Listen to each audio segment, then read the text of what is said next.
Hoy vamos a ver todo lo que es terapéutica de la infección ocular. Entonces, para saber cómo vamos a actuar frente a una infección ocular, pues primero tenemos que saber qué es una infección. Entonces, una infección es la invasión de un microorganismo externo, ya sea virus, ya sea bacteria, ya sea parásito, ya sea hongo, a un organismo vivo, ¿sí? Este organismo se multiplica y puede generar como contagio de un ser vivo a otro. ¿Listo? Entonces, miren que muchas veces nosotros utilizamos el término mal, porque a veces uno dice, no, que es una infección y una piensa que es una bacteria, pero en realidad una infección puede ser cualquier microorganismo que se multiplique dentro de otro, y por eso les puse ahí virus, bacterias, parásitos o hongos. Entonces, ya hablando específicamente de las infecciones oculares, primero vamos a ver las que son palpebrales. Entonces, en las infecciones palpebrales, quiero que hagamos un versus entre los orzuelos y los chalazos. ¿Ustedes qué conocen de orzuelo y qué conocen de chalazo? El orzuelo duele. El acumulamiento de calcio. Pero no se puede estripar, no se puede Uno es desaparecer. con antibiótico, el otro hay que hacerle cirugía acá. Listo, pero entonces digamos que estamos viendo un orzuelo y un chalazo. ¿Cómo hacemos para decir esto es un orzuelo o esto es un chalazo? Sí, le Por causa la daño. ubicación. Primero, por acá hablan de ubicación. ¿Todos El están de color, acuerdo? el orzuelo es rojo, caliente, en cambio el chalazo Nada más hacia afuera del párpado. Lo primero es el síntoma que pueda tener el paciente. Sí, es verdad. Entonces, en el chalación, ¿el No hay paciente dolor. va a generar dolor? No.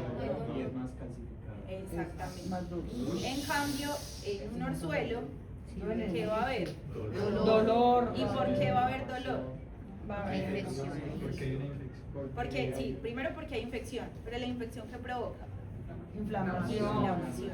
Y la inflamación provoca 4 cosas importantes. Rubor, Rubor, tumefacción, tumefacción. Parálisis del papá. En algunos casos sí. ¿Y qué más?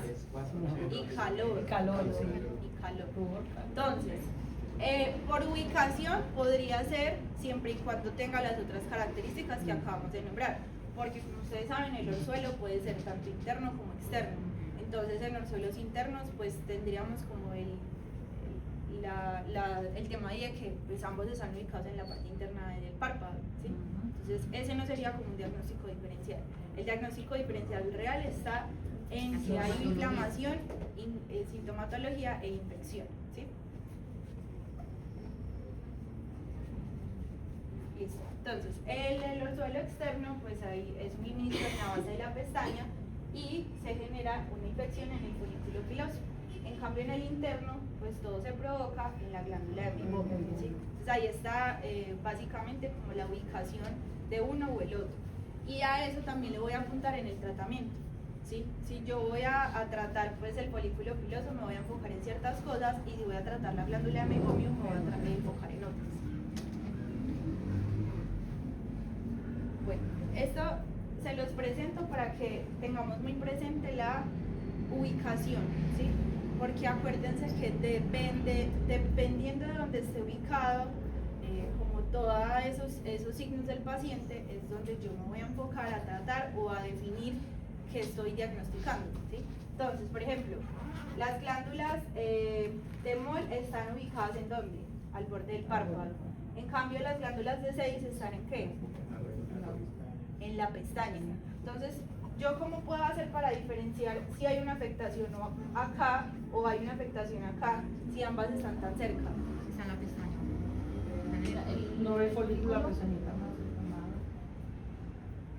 ¿Ustedes creen que hay como posibilidad de diferenciar cuando hay inflamación del borde del párpado o hay inflamación en el folículo de la pestaña? ¿Qué creen? Una lámpara de mirar, se puede mirar que la parte que es folículo, la parte está afectada. La lámpara hendidura. ¿Y cómo puedo lograr esa buena observación? Sí, pues con la lámpara, pero ¿qué técnica de La utilizar? difusa. Difusa, sí, pero ¿qué más características?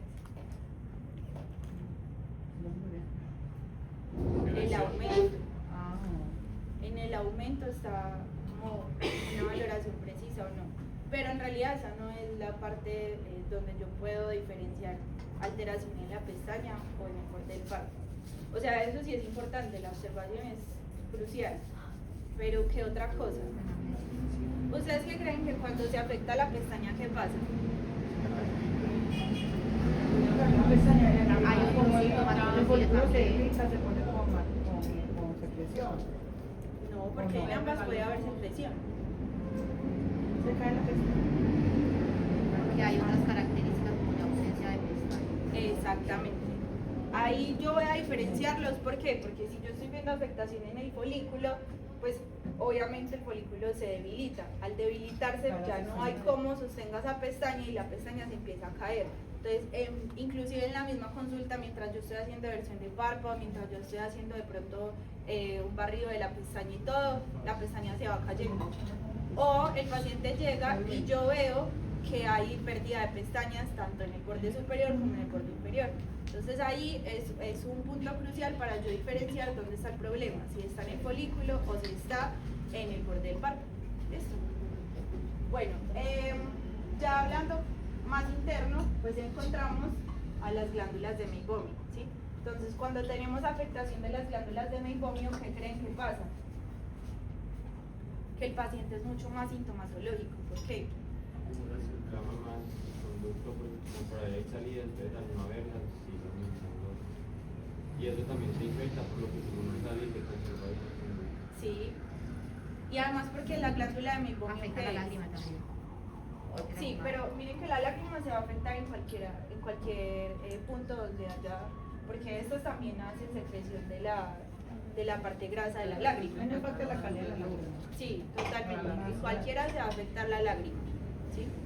Pero acá en la glándula de Meibomian hay mayor secreción de ese contenido meibomiano. Entonces lo que decía el compañero es súper válido.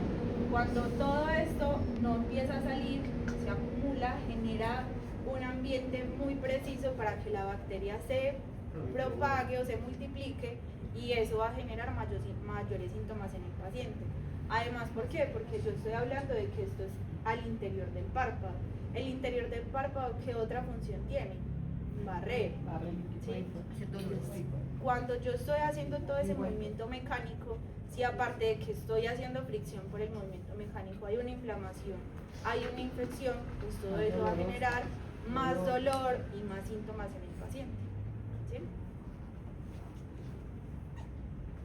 Bueno, en el chalazion entonces vamos a ver que es una lesión inflamatoria del párpado. También hay obstrucción de la glándula, pero sin infección. Ese es el mayor como diagnóstico diferencial del uno y el otro. Inflamación lipogranulomatosa crónica circulante. ¿Qué significa eso? Ya está tiempo ahí. Es que se compacta. Sí, el contenido se compacta y ya se pone como súper duro. ¿Sí? Y puede migrar, sí, puede migrar. Y esto va a generar edema y eritema en los casos como más agudos, pero ya luego eso se quita y simplemente queda chalazion ahí. Puede drenarse de manera espontánea o cuando ya se forman nódulos crónicos, ahí es donde hablamos de las cirugías. Entonces, el tratamiento en un orzuelo, ¿cuáles son como los pasos a seguir? Primero, debemos facilitar ese drenaje. Ese drenaje lo hacemos a través del calor.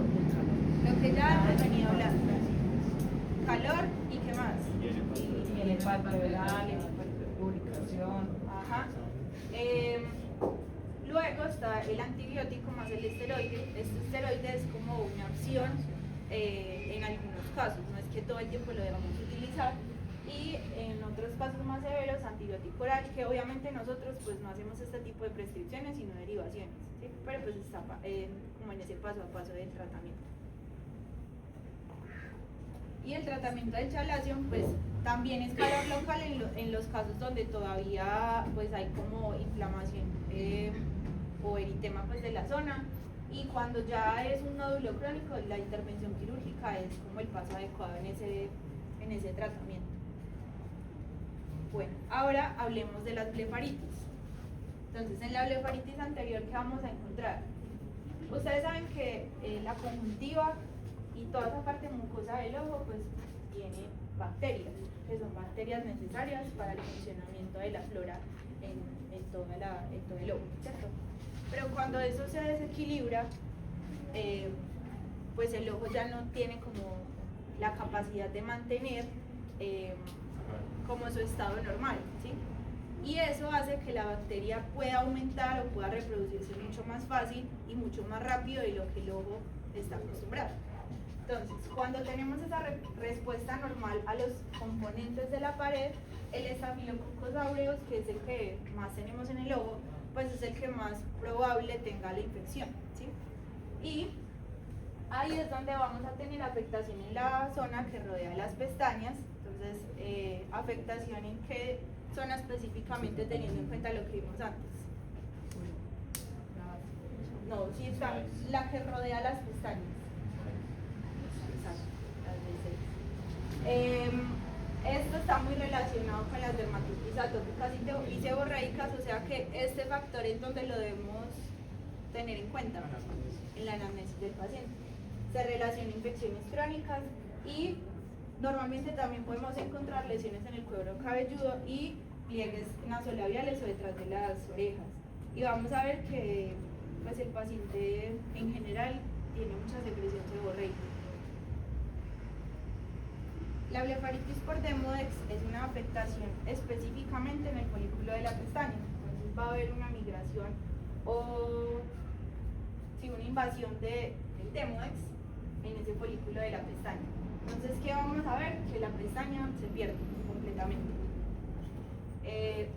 Es asintomática en los primeros días, pero cuando ya ese Demodex aumenta su producción, pues ahí es donde ya el paciente empieza como a generar mucha sintomatología, pero ya es una sintomatología exagerada. Entonces, cuando el paciente llega a consulta diciendo es que me pican demasiado los ojos, se me están cayendo demasiado las pestañas, es porque ya hay una invasión severa del Demodex en el folículo de la pestaña. ¿Sí?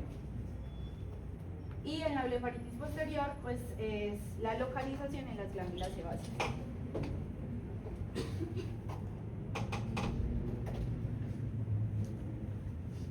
Bueno, quiero que tengamos en cuenta esto. Cuando estamos hablando de blefaritis por Demodex, miren que yo les pongo blefaritis anterior y blefaritis posterior, ¿sí? Pero estamos hablando específicamente de infección por Demodex. Pero cuando hablamos de una blefaritis posterior es porque ya hay afectación de la glándula de meiomio, pero no por infestación de Demodex, sino por otro tipo de infestaciones, ¿sí? O infecciones. Entonces, la disfunción de glándulas de meiomio es como la principal causa de todas las blefaritis posteriores, en donde una disfunción de glándulas puede generar lo que estamos hablando ahorita, un ambiente adecuado para la bacteria, para que esa bacteria se multiplique y genere la infección. Entonces, cuando hablamos de la disfunción de glándulas, se aumenta el punto de fusión del meibum y por eso es que el meibum se queda acumulado, porque como ya no está líquido en el punto normal donde nosotros tenemos como el calor en el párpado, pues obviamente ya no se derrite igual, se queda acumulado y evita que se exprese normalmente todo ese contenido meibomiano. Y genera irritación de la superficie ocular, lo que permite el crecimiento de la bacteria, ¿sí? En todos los casos que vamos a encontrar, ojos secos evaporativos. ¿Por qué? Porque estamos viendo afectado toda esa producción de la grasa de la piel. Listo. Bueno, estos para que ustedes lo lean, son como diferentes, más bien como signos y síntomas diferenciales en cada uno de los diagnósticos. ¿Listo? Entonces, una blefaritis estafilocócica es ¿cuál?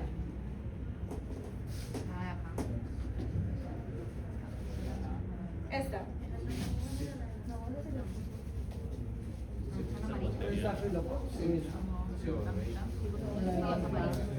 ¿Uno, dos o tres? Tres. ¿Tres? ¿Todos de acuerdo?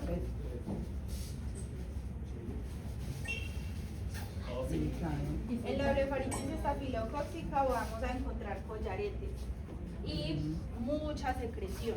Entonces, miren que toda la pestaña está súper infestada y los collaretes es una formación como de grasa que se vuelve muy dura, ¿sí? Miren que la diferencia con estas dos es que este contenido se ve brillante, y más amarillo. En cambio este se ve seco. ¿Sí?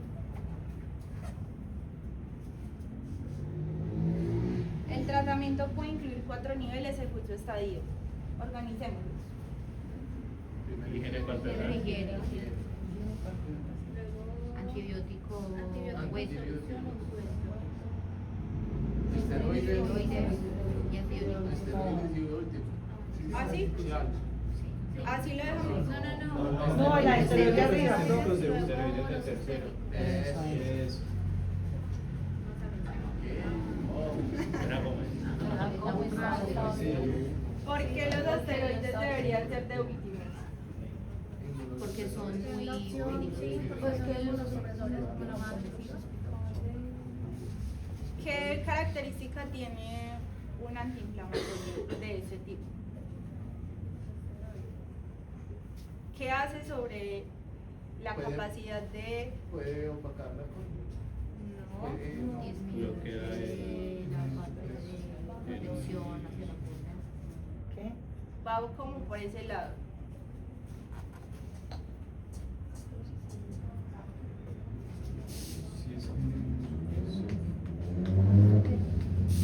Eso no baja las defensas de los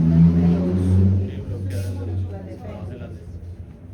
Inmunosuprime el paciente. Inmunosuprime, que ataca Entonces, la cuando infección, sea claro. inmunosuprime al paciente, ¿qué estoy provocando? Que se bajen las Ya, defensas. Que haya Que haya menos Que haya protección menos en el protección. paciente y más Aumente la posibilidad infección. para que se aumente la infección. Entonces, por eso ese es el último paso, ¿sí? Aunque esto de los antibióticos sistémicos nosotros no lo prescribimos, primero derivamos y si en la derivación vuelve el paciente a nosotros, ahí sí recomendamos ese tipo de medicamento. ¿Listo? Listo, entonces la higiene palpebral es la más importante, pero necesitamos que el calor también acompañe toda esa parte de la higiene para que se permita como aflojar todo ese contenido de, ya sea de grasa, ya sea de caspa, ya sea de lo que tenga el paciente en la pestaña y evite que todo eso que se va acumulando en la pestaña genere más ambiente para la producción de la bacteria. Entonces la higiene es súper importante, tanto en la blefaritis anterior como en la blefaritis posterior, en donde la disfunción de glándulas es necesario en algunos casos hacer expresión de las glándulas. Luego de la higiene entonces tenemos los tipos de conjuntivitis. Acá solo estamos hablando de las infecciones palpebrales, ¿cierto? Ahora vamos a hablar de las infecciones conjuntivales. Entonces en las conjuntivales encontramos bacteriana, aguda, hiperpurulenta, membranosa y crónica.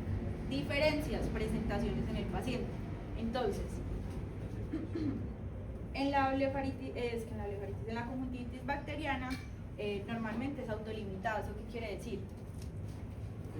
Que ella misma se limpia solita. ¿Y por qué creen que es más fácil que una conjuntivitis sea autolimitada que una blefaritis? Por agregación también. Lo que pasa es como no tienen las propias. Exactamente. Por el mecanismo que tenemos tanto en lágrima como en conjuntiva, es mucho más fácil que el mismo cuerpo ataque una infección en conjuntiva que en párpado, ¿sí? Entonces, por eso las bacterianas en conjuntiva son autolimitadas, por lo general, o en el 80% son bilaterales. Pues, ¿por qué? Porque tenemos el vicio de que tocamos un ojo y sin querer tocamos el otro, entonces es muy fácil como pasar la infección de un ojito al otro. El tratamiento debe ser bilateral, aunque solo haya infección en un ojo, por lo mismo, ¿sí? Y los pacientes pueden ser sintomáticos casi 8 días si no tenemos tratamiento inicial. Y la sintomatología del paciente se puede dar, o más bien el tratamiento deberíamos darlo en los 4 primeros días de sintomatología del paciente. ¿Por qué? Nosotros estamos hablando de que la conjuntivitis es autolimitada, ¿cierto? Entonces estamos diciendo que el cuerpo es capaz de resolver esa infección en un tiempo determinado. Si yo estoy viendo que mi paciente lleva 8 días sin tratamiento, sigue con signos y síntomas, pues ya es necesario hacer una intervención con tratamiento farmacológico, ¿sí? Pero cuando yo estoy viendo que el paciente, digamos, empezó con la conjuntivitis hace 2 días pero es una conjuntivitis o es unos signos y síntomas en el paciente muy severos, pues yo puedo tomar acción inmediatamente y evitar que el cuerpo trate de resolverlo y ayudándole con la acción terapéutica. No sé si soy clara con eso. ¿Sí? Entonces, dependiendo del tiempo de evolución en el paciente, también puedo yo tomar como la decisión de si voy a administrarle un medicamento antibiótico o si voy a esperar a que el cuerpo lo resuelva solo. ¿Sí? El tratamiento con agentes tópicos está indicado en los primeros 4 días posteriores a la aparición de los síntomas. Cuando ya llevamos 8 días con los síntomas y signos y son iguales a como empezó, debemos también hacer el tratamiento. Pero si por ejemplo el paciente me dice, no, es que hace 8 días empezó como una infección, algo en el ojo, tenía muchísima lagaña, pero sí me ha ido mejorando, pero pues yo quería saber cómo estaba. ¿Ustedes creen que ahí es importante como incluir un antibiótico? No, porque ya no está actuando. Exacto, ¿no? Ya se Está esperaba. eliminando solito. Exactamente. Pero esta discusión creo que también la tuvimos el semestre pasado, y es que si el paciente llega a mi consulta esperando una solución y yo le digo, no, esperamos a que el cuerpo resuelva, ¿ustedes qué creen que va a pasar? No vuelve el paciente. Uno, se va a ir el paciente. 2, se va a ir para una farmacia y va a ir a que en la farmacia le prescriban algo. Pues si yo le explico al paciente bien, Pues se supone que si uno le explica al paciente, pues el paciente Hacerle entendiendo entender, cómo funciona todo eso, pues haría caso, ¿cierto? Pero el paciente es que dicen, si yo fui por algo y me mandaron sin nada. ¿cuánto lubricante para que haya contento? Ayudar. Pues no, no es para que se vaya contento. No, le ayuda, el lubricante le ayuda menos a mantenerlo. Exacto. Entonces, en esos casos donde nosotros decimos, pero es que no es necesario un antibiótico porque ya el cuerpo está resolviendo, ya en unos 1 o 2 días la infección va a desaparecer completamente, pero el paciente todavía siente alguna molestia, todavía tiene como algunos síntomas ahí quedados. ¿Qué puedo hacer yo? Pues con un lubricante tratar esa sintomatología del paciente y la higiene palpebral. El paciente se está yendo con un tratamiento y yo no le estoy dando un tratamiento que quite lo que ya ha hecho el cuerpo. Además, porque si nosotros le prescribiéramos un antibiótico en ese paciente donde ya se está resolviendo la infección, ¿qué creen? Entonces, ahí es donde empezamos a crear resistencia a los medicamentos y después es un complique para poder tratar una infección real. Listo. Entonces, las conjuntivitis agudas pues ya están dadas por todos estos virus o bacterias y vamos a tener como síntomas por casi 3 o 4 semanas. Miren que dura mucho más. En las conjuntivitis hiperpurulentas, el diagnóstico diferencial es la hipersecreción de todo ese contenido como amarillo, sí. Y además de eso, pues todos los signos en el paciente van a ser mayores a lo que nosotros vemos normalmente en una conjuntivitis bacteriana. En la membranosa aguda, pues se van a desarrollar membranas en la conjuntiva y lo que ya hablamos, pues cómo diferenciamos una membrana de una pseudomembrana a través del test con el copito. Si quito sangra, es una membrana; si quito y no sangra, es una pseudomembrana. Acumulación de exudados fibrinosos y células inflamatorias en la superficie de la conjuntiva, entonces van a haber como calcificaciones en toda la parte conjuntival, ¿sí? Normalmente la podemos encontrar es en la conjuntiva tarsal, no en la conjuntiva vulvar, sino en tarsal. Entonces cuando hacemos eversión de párpado, lo que vamos a ver es punticos amarillos. Y en las conjuntivitis crónicas, pues ya los síntomas persisten por más de 3 semanas y es muy frecuente encontrar el Staphylococcus aureus, que es el que estábamos hablando ahorita, que es el que normalmente nosotros encontramos en la flora conjuntival, que cuando hay esos desequilibrios pues produce el aumento de la bacteria. Listo, la clasificación de las conjuntivitis también pueden ser de acuerdo a la edad del paciente. Entonces tenemos la neonatal en la infancia o la mucopurulenta aguda del adulto. La mucopurulenta aguda del adulto puede ser cualquiera de estas, pero en los adultos. En la infancia, pues cuando estamos hablando de pacientes de 1 a 3 años, creo que es de 1 a 3, recuerdo. Y la neonatal es el recién nacido. Esto. Bueno. Pero, profe, en la infancia y neonatal también son todas las... Sí, es como simplemente como la edad en el paciente lo que puede clasificarse y la causa también, porque por ejemplo en la neonatal la más común de la infección es por el conducto transvaginal, ¿sí? Entonces la infección se da por eso, en el momento del parto hay bacterias también y hay infección en el paciente. En los niños pues es más común, ¿por qué? Porque los niños todo el tiempo están tocando todo y llevándose las manos al rostro. Entonces ahí también genera como la infección. Entonces, pues son diferentes causas, pero volvemos a lo mismo, las presentaciones son las mismas. Listo, entonces, ahora sí vamos a entrar al tema de los antibióticos. Ya hablamos de cómo diagnosticamos cualquier tipo de infección, ya sea en párpado o en conjuntivo. Ahora, ¿cómo los vamos a tratar? Los antibióticos fueron creados de acuerdo a la bacteria, ¿sí? Entonces, la bacteria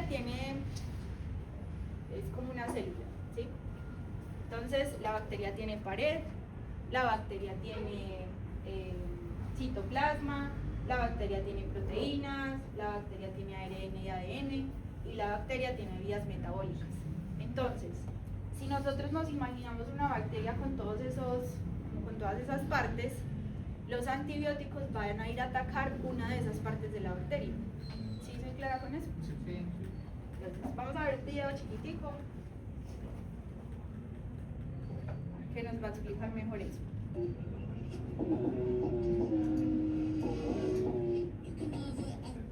Hola, muy buenos días a todos. Espero que se encuentren muy, pero muy bien y como siempre con muchas, pero muchas ganas de aprender este bonito tema de la medicina que titula Clasificación de los antibióticos. Sin más que decir, mi nombre es Cristian Walcon, yo seré el expositor. ¿Sí se del escucha día de hoy. bien? Este es el proyecto DIAMED.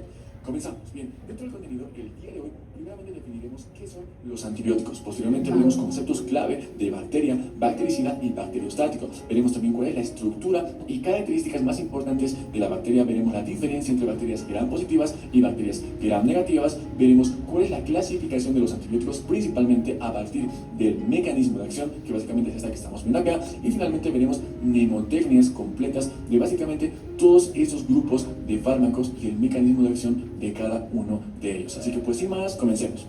Y comencemos directamente definiendo qué son los antibióticos. Los antibióticos se definen como toda sustancia química que en el organismo va a ser capaz de destruir o de inhibir, en este caso, el crecimiento de los microorganismos, sin afectar a las células del huésped. ¿Cuáles son los microorganismos que principalmente se encargan de eliminar? Son en este caso las bacterias. Bien, entonces tenemos acá a un paciente, en este caso que es un niño, que llega con síntomas de tener algún tipo de infección a partir de un microorganismo. Vemos si hacemos un estudio y determinamos en este caso el microorganismo que está provocando el daño al paciente. Son en este caso diferentes bacterias que en este caso han aumentado su número. Por lo tanto, ¿qué es lo que pasa ahí? Justamente en este momento es donde entran en contacto los antibióticos y aquí es donde deben actuar. Bien, ¿qué van a hacer estos antibióticos? Van a ir justamente donde se encuentran estas bacterias que están provocando el daño al paciente y van a comenzar ¿a qué? A destruirlas y a inhibir el crecimiento de las mismas y por ende van a provocar la eliminación de las mismas. Una vez realizado todo esto, ¿qué es lo que va a pasar? Que el paciente ya no va a tener a las bacterias y posteriormente va a pasar de estar enfermo a estar totalmente saludable gracias a estos antibióticos. Bien. Listo, entonces, primeros términos para tener en cuenta.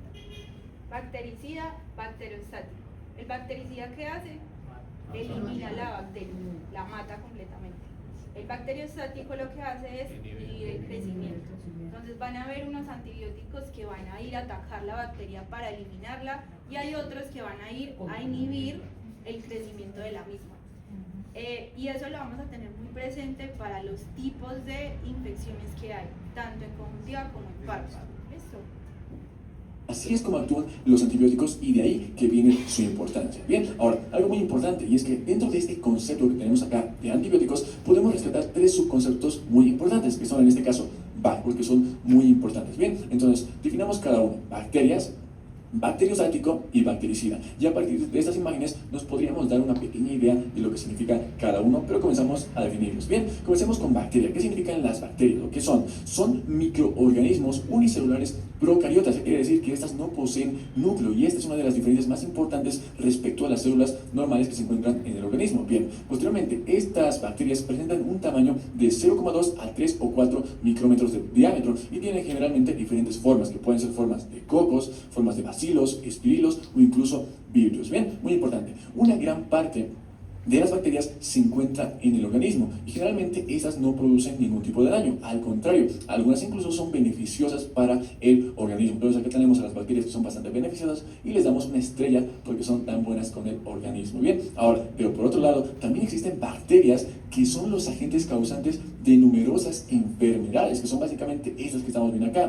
A esas bacterias que provocan generalmente mayor daño y provocan enfermedades en el organismo son a las que debemos estudiar y básicamente son sobre las que actúan los antibióticos. Bien, muy importante. Entonces, pasemos al siguiente. El siguiente concepto, que es bacteriostático. ¿A qué les suena cuando escuchan la palabra estático, bacteriostático? Que básicamente hay un detenimiento o estancamiento, en este caso, del crecimiento. Bien, entonces, ¿cómo es que definimos bacteriostático? Son aquellos antibióticos que se encargan de la inhibición del crecimiento de la célula bacteriana. Su acción es reversible y funciona con el sistema inmunológico. Aquí tenemos tres palabras claves. Primero, inhiben el crecimiento de la célula bacteriana. Esto es reversible y funciona con el sistema inmunológico. ¿Qué quiere decir esto? Que básicamente detendrá en este caso el crecimiento de la célula y a partir de ello el sistema inmunológico podrá atacar fácilmente a esta bacteria y por ende eliminarla debido a que esta ya no está creciendo y se encuentra bastante débil. Entonces aparece justamente cuando las bacterias, o se utilizan cuando las bacterias están así, a punto de multiplicarse, tratando de crecer. Ahí es donde se utilizan esos antibióticos bacteriostáticos para detener el crecimiento de las mismas. Bien, ahora pasemos al siguiente concepto, que es bactericida. ¿A qué le suena bactericida? Me suena a mí a un homicidio o a un asesinato.